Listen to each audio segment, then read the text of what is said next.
friends, you're listening to the Shattered Ceilings podcast with your hosts Stephanie and Adriana. We're here to discuss the importance of mental health from the perspective of two first-generation immigrants.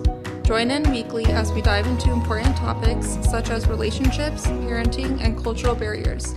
Here, we get real and candid as we explore what disrupting the status quo looks like for each of us.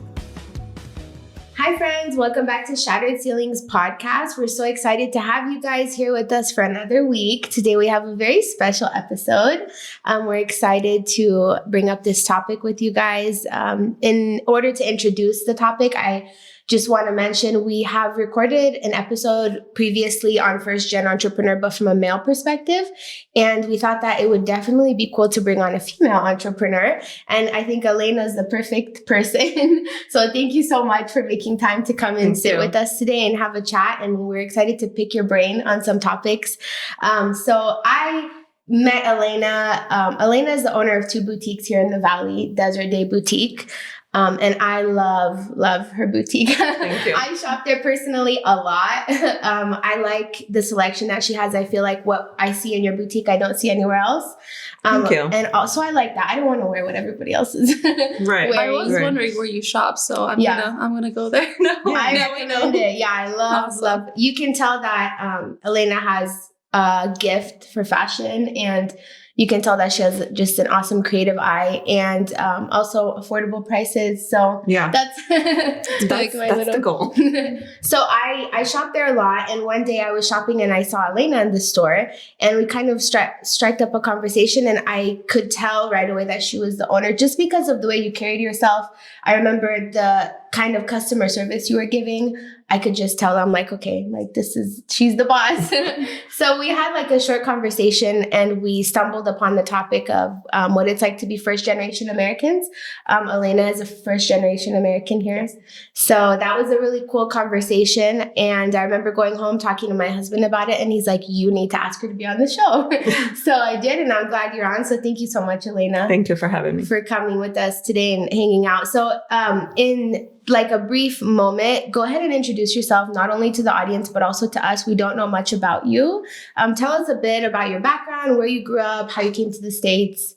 Sure. So I was about 13 years old when me and my mom moved here to the United States. I do have an older brother who was left back in Russia because he has his own family. So he did not want to move. So my mom previously, when I was younger, she actually owned a clothing store. So I definitely feel like I have that eye for fashion just from seeing my mom, working with clothing. In fact, my mom was a designer. This is what she went to college for. Yeah. So this is pretty much, I've been around fashion my entire life. It makes sense now. Yeah. So when I moved here, I worked some retail. I work in healthcare as well. But, when I sat down one day, me and my husband, we were just thinking of, what does the future hold, and just kind of brainstorming. What is it that I know? And I was like, wait a second. Yeah. I know this. Yeah. I can do this. Yeah. And I guess this is where we at. That's awesome. That was leading into the second question. How did the idea for the boutiques come? So from your mom, you grew up around that. I grew up around that. I think so one thing is, I feel like the idea came to be is a lot of my friends, families, and just friends, just in general, people, they're always commented on my fashion style, which I didn't think I had any. But I've always had that comment. I was like, okay. And I worked in retail as a district manager for about 8 to 9 years. So I felt like I got a little bit of a advantage. Yes. Paperwork and just like things behind the scenes of the fashion field, just in general. And then I went to work for a healthcare facility, which sounds like, okay, what does that have to do with it? But it was a lot of just like management, paperwork, filing, things. Which makes up a big part of that people probably don't realize. Yeah, exactly. People think, oh, just clothing. Yeah. But running a business, it's definitely, to me, something completely different because there's a lot behind the scenes. So I feel like put together like the fashion sense and growing up and just being around that and having that eye for fashion, but also the management skills that I was able to acquire within the past 10 years. I feel like that's what that's kind awesome. of drew me I back have to it. say, the way you do your business and handle your boutiques is very refreshing. Thank you. I think, like I said, what I see in your boutiques, I don't see anywhere else. The way I see how you are with your employees, which we'll get into later, is very refreshing. So it's cool. I love seeing a boss girl that's like killing it out there. So that's really cool. Yeah. So the second question that we kind of want to get into is, what was your key driving force to become an entrepreneur? I think the most important one is to be honest, financial freedom. But behind that, a freedom to be able to spend time with my family, with my friends. Growing up in poverty, my mom was a single mom. She had me and my brother, and I've seen her struggle a lot. Even though, she worked in fashion, she had a little store. It wasn't enough because where we're from, economy is just completely different than here in America. Right. So, although I had an amazing jobs, but they never gave me the freedom of scheduling, just independent, all in all freedom. And being flexible with your being flexible. But I think my family time, just me in general, is probably number one thing that I want to do in life. Just me. Just being able to travel, just being able to be free. Yeah. And I felt like this has given me that. I love that. That's very inspiring. I didn't know that your mom was a single mom. That's huge. Yeah, I grew up not in great conditions, but again, that's probably what's given me the drive to do this, because she wasn't able to spend a lot of time with us whatsoever. I remember me and my brother pretty much grew up by ourselves because she had, 10 different jobs just all over the place. Yeah. You know what I mean? I realize with entrepreneurs, especially if first generation, usually they come in a home that's more poverty. I grew up in a more poor family, and my dad was working his butt off to help my mom and all the kids. And now he's 50 and he's made it, and it's such an accomplishment. And that inspired me to okay, if my dad came here with nothing and made it, can do it. Why can't I do that? So that's awesome. I feel like that's super inspiring. Yeah, I think that's a common denominator, like you said, Adriana, in a lot of entrepreneurs. Actually, the male entrepreneur we had on kind of had the same upbringing a little bit. His mom was working a lot out of the home. And the mom was a single mom too, actually. Yeah. So it's kind of interesting. And I love to see that you guys are just really strong and inspiring people, because you take things that other people might deem as difficult, and it just has set you up for success. So I think that's really cool. So I want to ask, can you describe and outline what a typical day looks like for you as an entrepreneur? Sure. Usually when I get to work, I always go through just the inventory, making sure what needs to be restocked. I do a lot of orders. I am a shopaholic by nature. Now I get to shop for other people, right? That's awesome. That's the fun part. That is fun. So that's pretty much, majority of my day, just kind of going through the inventory, seeing what one store or another needs, kind of doing a lot of reorders, setting up store displays, just kind of go over just the whole scheme, how to bring a new look to the boutique, right? So it always looks different when I go in. Exactly. Always. How often do you go in? Often. Sorry. Honestly, every time I go to Arrowhead Mall just for the boutique.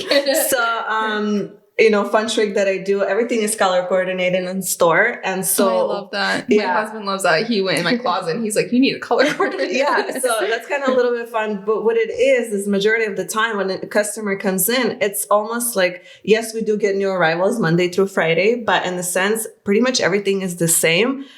But I always literally move the entire store around. So I'll get customers, they're like, oh, I bought this a week ago, but the whole store is new. And I'm like, no, it's literally just twisted I love 360. that though. You It's don't see always that in different. most stores. That's really cool. Yeah. So we're not like a seasonal clothing to where the entire season you're gonna have that one collection. We're just more of what is trending right now. You know what I mean? So everything is just kind of moving. It's more moving. curated with what you want in your store. Yes. What's on Instagram? What's on TikTok? What is trending right now? What is what is happening? It's just kind of like the inventory constantly moves. Do you have maternity clothing? Well, Or flowy things? I'm like, yes, a lot of silk dresses. That's like what's in right now. A lot of like vacation styles. I don't want to buy maternity clothing because I'm like, if I buy this, I want to wear it after. You want so it to I be just cute. want like flowy, cute things. Yeah, so I'll definitely stop that's by. why. And I'm all up for stretchy clothing. Like anything that I don't like stiff materials. I like, just things that are like, anybody could wear it. So Okay. So you're very hands-on with the stores. Yeah. Okay. And do you, how much of the day would you say you spend because you have 2 sons, right? Yes. Okay. So then you go and do you do mommy duty after that? Yes. Okay. Pretty much. So you're doing it all. Yeah. Well, That's awesome. That's so cool. I try, but. So that kind of leads into the next question. How has being an entrepreneur affected your family life? I think it affects your family life tremendously in so many ways, right? It's a lot of sacrifice because although, as I mentioned earlier, what I really strive for is freedom to be able to be with your family. But then again, I'm so hands-on that a lot of my time goes to my business. And I mean, it should, right? Because obviously if I wasn't, it wouldn't be where I am today. So it does affect your family life a lot.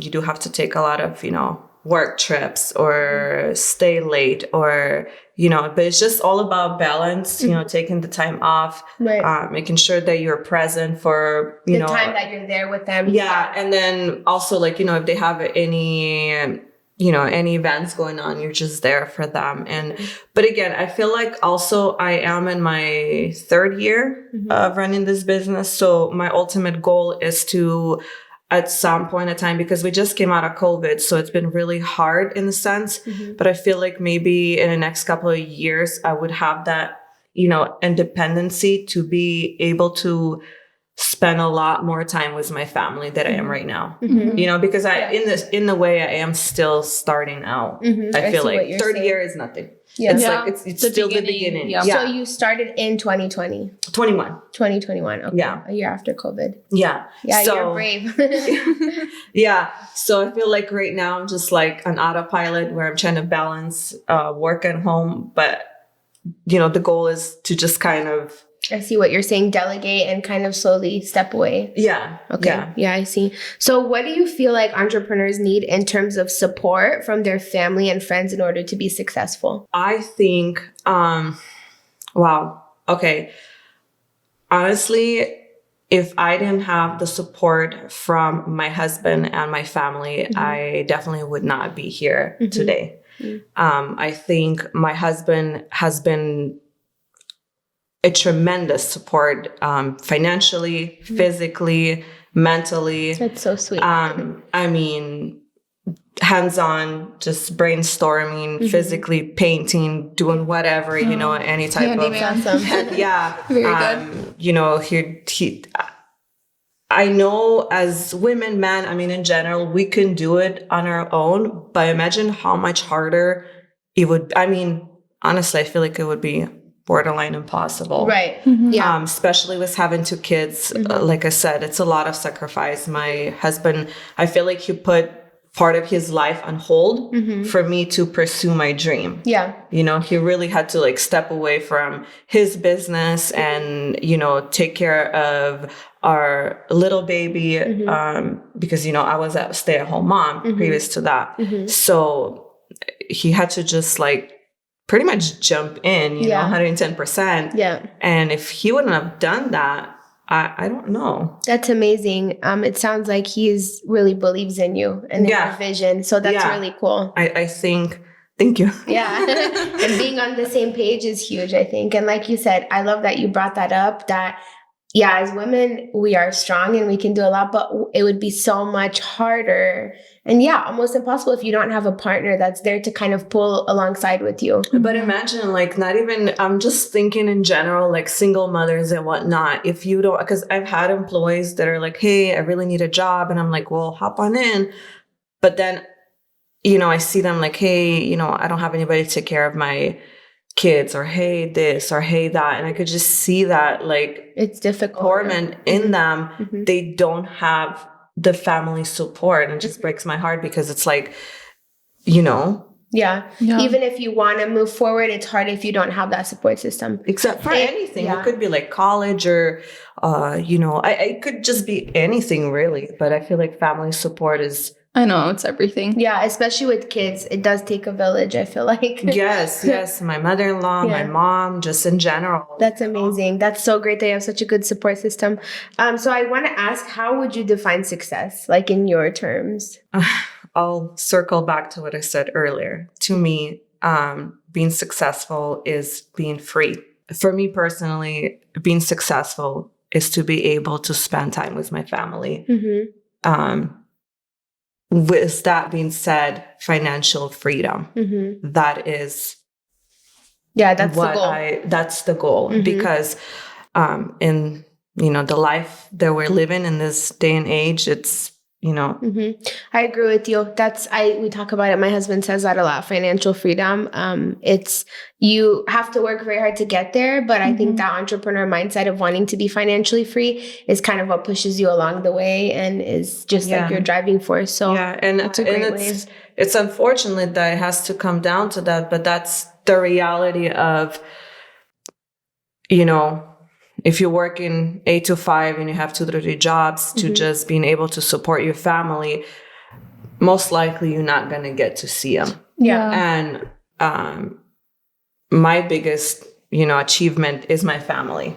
So I would love to spend 110% of my time with them. But there's a season for everything. Yeah, but that's not the reality, right? We all have to work to get there. Well, I think the number one thing families deal with is like finance. Exactly. If you're not doing well, that's what you're thinking about, and you have to work all these jobs to provide for the family, but then you're not spending time, so it's that like you're kind of stuck in this wheel. So it's like you're thinking outside the box, and it's like, how do I want to spend time with my family? And then when you see a lot of families just when they're struggling, unfortunately it's probably the majority of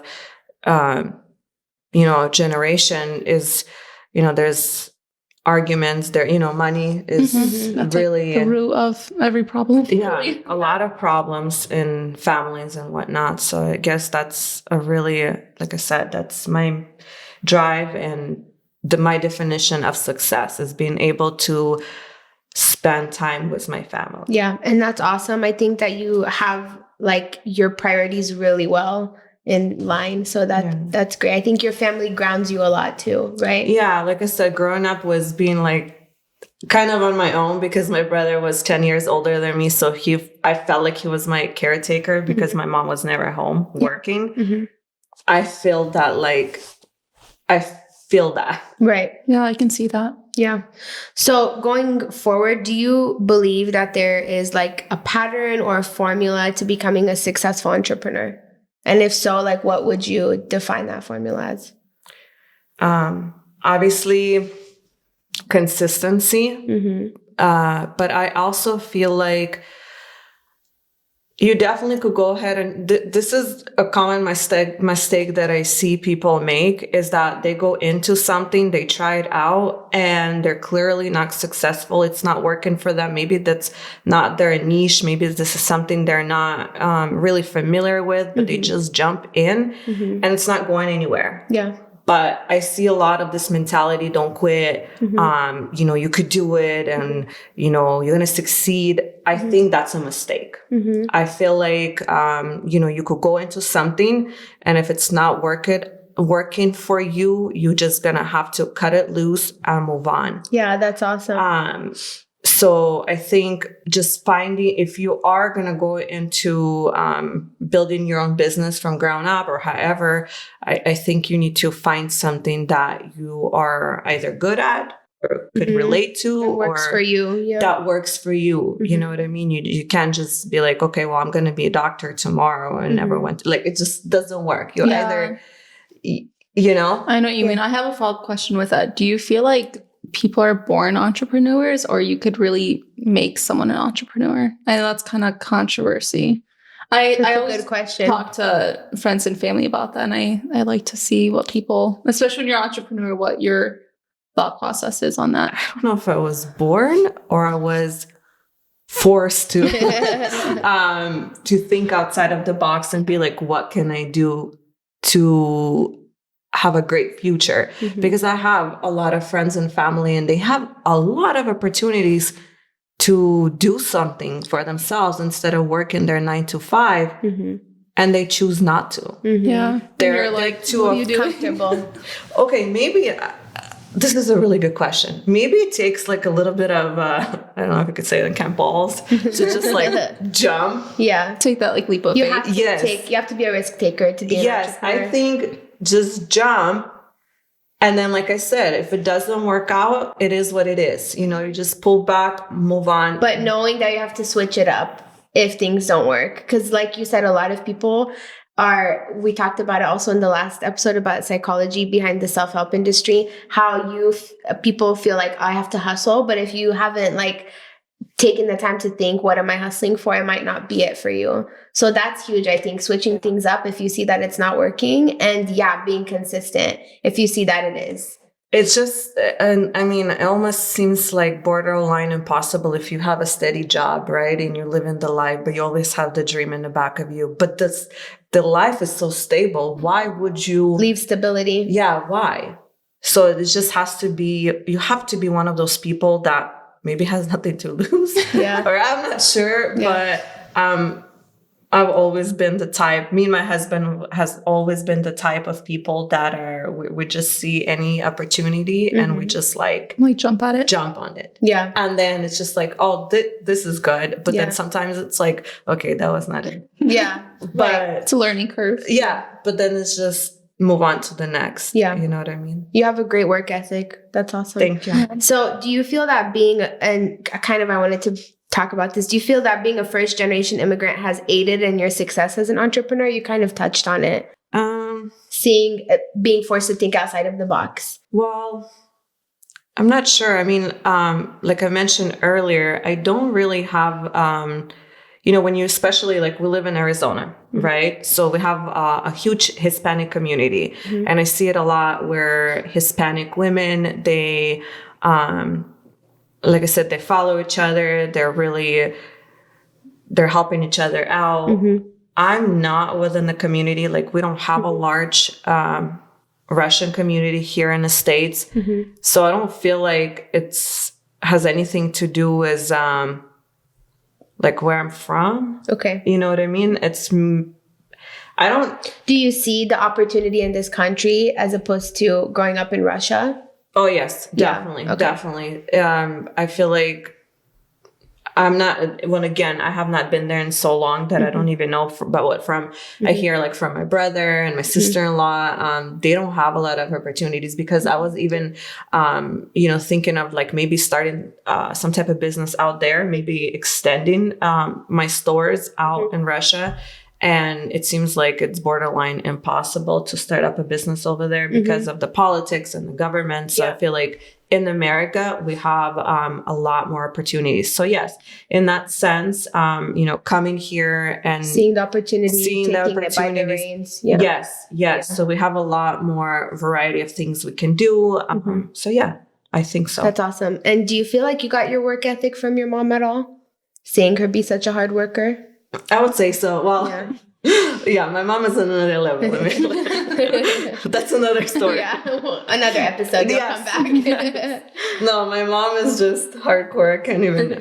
You can compare, but in a sense. Okay, I try. Okay. Oh, I love that. Yeah. I feel like you coming from or like to America at 13, you can see more opportunities than like. I feel like at least me, like when we were born here, I kept hearing growing up, like, we're so lucky we live in America. There's so many opportunities. You don't know how it was back home. And I never really understood that until I got older and I would visit Romania. And I remember like asking around my cousins, like, oh, why don't you guys do this? And they're like, you can't just open up a business. No. I'm like, Yeah. oh, like what about buying a home? Can you get a loan? They're Yeah. like, no, like, Yeah. it's way more complicated. So Complicated, now more growing corrupt. up, I'm like, oh, I'm so thankful my family came to America and there really was a land of opportunity and they took it. And Mhm. it made me think different. Like, okay, we need to take advantage of this because I feel like a lot of Americans born in America are just used to it. And Mhm. I think they're comfortable and they have the 9 to 5. And Yeah, because there's definitely different. too. Yeah. I think if you have a 9 to 5, it's fine. I know there's some Mhm. people who are totally comfortable with it and they love how like I'm off and no one calls me and no one bothers me. Mhm. And that's why I asked earlier, like, do you feel like you're born with that? Because I'm born with like, why don't you do this opportunity Yeah. and this and this? You And look my at- dad told yeah. me, he was like, listen, what I learned in life, you just can't make someone be like a businessman. Like you Yeah. either have what it takes or I like think he's that like, you too. can go to school, Yeah. take all the books. He's like, they won't do it. And I I'm like, agree with you. Yeah. so that's kind my of why I was opinion. curious. No, yeah. Because you said wherever you look, you see an opportunity. You're always looking for an opportunity. That's my Yeah. husband. I'm like, sometimes it's so damn like, can you just relax? No, you gotta just, no, I'm Yeah. telling you, ever since we were younger, I've been married for 16 years now. And like, he'll be like, oh, like I'm gonna open up a pool cleaning business. Mhm. So then He has that mindset like you? yeah, oh no, Wow. yeah. Power And so, couple. Yeah, I Um, know. and so then he would go get a job as a pool cleaning guy, and he's like, okay, this is not it. So then he'll be like, oh, I'm gonna do this, and he Mhm. will like go get a job doing that, Mhm. and then be like, okay, I like this, let's do this. So just like trying things out. That's cool that you're both like that. Yeah. At least he's smart to get a job first, not just go full on. Yeah. Starting the business. Because there are That's two true. types of people where they just go all Yeah. in. And it's like, you should have just worked maybe one day and, And saw. see if you like But it, that's what right? I mean about like at least if you're gonna jump into something, know what you're doing. Yeah. You know what I Yeah. mean? Just Do your like, you know, research. if you're gonna go to college and really dive into something and then you're gonna open up your practice or do whatever, like Mhm. as a business owner, like know what you're doing. What you're You know getting what I mean? yourself into. You can't just be like, okay, well, I'm gonna be a business owner and just, you know, Mhm. jump blind. Then it's a different story. Yeah. Yeah. Yeah, I see that. I know you talked about your husband a lot and your mom. Would you say those two are like the biggest inspirations, or is there anyone else that comes to mind when you think of why you're just so inspired to do this business and how you think? I mean, they're definitely an inspiration to me. I really can't think of anybody else. Like I said, I just, you know, I try to inspire myself in a way like I really can do this. You know what I mean? So yeah, they're definitely the people that I look up to. You know, my mom grew up in Russia, so she's definitely has a different angle. Like here in America, she works, you know, she's completely different because she doesn't have, like I said, there's a lot of opportunities here. So she doesn't have to struggle or do anything of any sort that she was doing back home. You know what I mean? Jumping makes through sense. hoops to Mhm. survive. So it's a Yeah. little bit different now. Oh, Makes that's awesome. sense. I know we kind of talked about this earlier with like women supporting women. What does that mean to you, and how does that look like in your business? I think again, just being a woman and just having my family support and seeing that so many women do not, it just really reflects. So just to give you like a little bit of an example, I've had employees that didn't have babysitters for their small children. So instead of like be like, okay, well, you can't come in or whatever, or just call off, I would let them to actually bring their child to work. Oh, I love that. Yeah, and have them in the back as long as they behave, and that way, you know, they don't lose hours, and you know what I mean. It's just showing them like, I don't know who would else do that. Yeah. The thing is, if you're gonna go to a corporate job, that's just not gonna happen. Yeah, that's why I'm saying you do things very differently. Yeah. You can tell. Yeah, I definitely, like I said, I'm trying to put myself in their shoes. And as long as, you know, the stores are running, I pretty much always accommodate my girls in a way, like I said, a corporate job would never. I also think that has to do with you keeping your humanity. Like before you're an entrepreneur, you're like a human with compassion, like for your employees. And I think the difference is since I worked, you know, in a corporate my whole adult life, and I know how we get treated, you know, You're not just a necessarily number. bad, but just It's a little different. Yeah, it's just like this. You know what I mean? You're just an employee. And so when I opened my store, my number one promise to myself in a way was I'm going to treat my employees personally. They are very personal to me. Their problems are personal. Their issues are personal. Their success is personal. If anybody is going to get a better job or better opportunities, it's also personal to me. I would never step on the way. So, I'm always rooting for them because I know they could do better. But I'm also like, I'll sit back sometimes and I'm amazed at the fact that I'm able to provide a job for somebody. Yeah. And, everybody that works in my boutiques are women. Yeah. So that's just like a really cool thing. Yeah, like I'll sit there and think, I'm like, oh my God, like you're providing jobs. 10 years ago, I was interviewing, I was hoping to get a job. And now you're able to put food on their table. Yeah, like now I am able to provide them a job. The pay is not the greatest in retail. Yeah. But, it's something. Yeah. It's something, and letting them bring their kids. I feel like that's huge. Because most moms, if you don't have a sitter, then you're home. So when I opened my store, I'm telling them, I bought a couch, I bought a Keurig, I bought him a TV, I got a Netflix, so got a little living HBO room subscription. I was like, and the couch is like reclined. So I'm like, hey, you get your break, you could take a nap. Awesome. Wow, that's great. But it's because so cool. of, like I said, I worked in retail and other jobs, and it was never personal. It was just very, you come in, you clocked in, you clocked out, you go home. That's that. Yeah.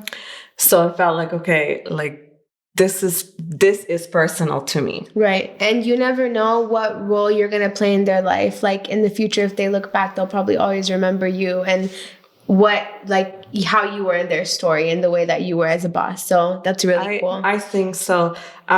Previous to that, when I worked in a healthcare facility, I've had a manager that I've cried when I left, I was crying. I'm crying to this day. Every time she sees me, because she comes visits me in my store now. That's and cool. she's like, oh my God, whatever. I love your clothing. I love you. And, I borderline cry every time I see her. It's like a full circle moment. Yes, because she's somebody like, I would quit my boutiques to go back and work with her. Wow, that's awesome. That's awesome that she Amazing. inspired you. Yeah, she's just such a cool person. That's so rare too. Yeah, and so when I started this, I was like, okay, I'm gonna be her. Yeah, that's amazing. I'm gonna be amazing. Well, I'll try. Obviously, you can't Very cool. please everybody. I love that though, because most people, honestly, if you talk to them, they hate their job. Yeah. Or they're complaining about their boss and coworkers. Yeah, so it's like, if you can be that example and you are trying your best, again, not everyone's going to like you. That's just life. But if you know you're trying your best and people appreciate that, that's like such a good moment of like, right. Yeah, you'll it's foster working. like a good atmosphere among the employees, and then that translates to the customers too when they come into the store. I hope that it reflects. Yeah, like I their said, job. that's how you do things differently. So I think that's awesome. My husband doesn't like that. He feels like I'm way too nice. Typical man. Yeah, it's like, what is this? You need a good balance. But Yeah, I'm like, that's it's true. Keurig. Like what? Just coffee. I love that. Has there been, or like, what was the most satisfying moment in your business where like you like could step back and be like, this is that moment where you felt like that? I just probably the customer's response.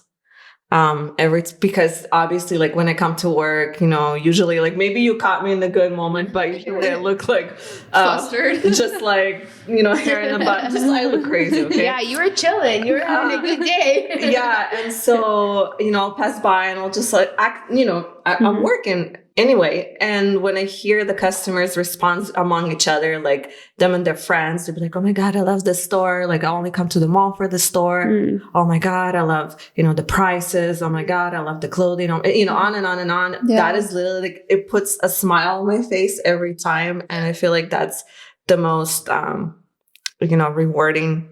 In a sense. Yeah, it's worth all the hard work. Yeah. And then, I have a lot of repeat customers that I see on and on and on and on. And that's also kind of cool. Yeah. That's actually very cool. And I'm sure they refer people and it's just, Yeah. that's so awesome. So I Like, Stephanie, why didn't you tell me about this store? I know. I don't know. Actually, we don't talk much about shopping. Yeah, I don't. I'm not a big shopper, but like when I go shopping, I'm like, why don't I do this more often? So, I'm surprised my husband hasn't asked me about all the receipts from your boutique. He's like, what is this? We're going to wrap it up with the last question. Where do you see yourself in 10 years, personally and professionally? Although America is a land of opportunities, and I'm forever grateful to so many that I was able to, grab and go with. Personally, I would love to take my family and go. Yeah. Go anywhere. I don't have a specific place in mind, but I would love to just to move and raise my family someplace else for so many reasons. And that's probably another episode as well. Yeah. Professionally, I would love to expand. I've gone to New York. I've gone to a couple of other places. Mexico forever has my heart. And there's so many amazing places where, like, when I visit, I'll be like, oh my God, like my boutique would totally, this is it. Like, I need to open up one right now. Yeah. So I would definitely love to expand, maybe even outside of United States. But again, like we spoke, it's a little bit hard for, in other countries. But yeah, that's kind of where I see myself. I would love to leave United States, maybe once I retire or whatnot. But that's awesome. You have awesome. I didn't know what I was expecting, but I was like, that's a cool answer. Just to see. I just, there's a lot is going on in the United States, Yeah. The quality of life is not really here. What it used to be. Especially for young children. Everything that's going on and the narrative that's been pushed on us, and it's just scary. I'm scared every time my son goes to school. I'm scared every time I get an email from school. I'm just scared. Yeah. That makes sense. And, a price we have to pay to live here. Yeah.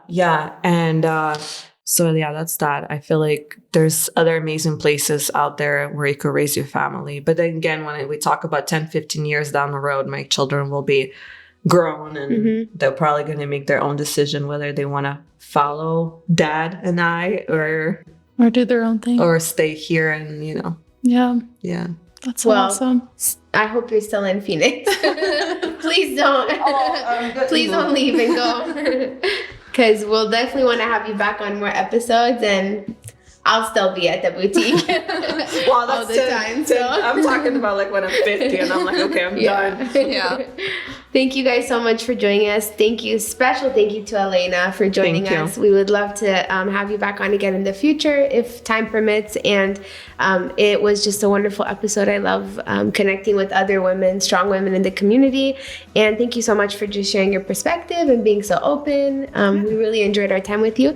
Thank you guys again for listening. Please go ahead and subscribe to Apple Podcasts, Spotify, and YouTube to keep up with new episodes. And don't forget to leave your feedback in our anonymous suggestion box. Thank you guys, and we'll see you again next week.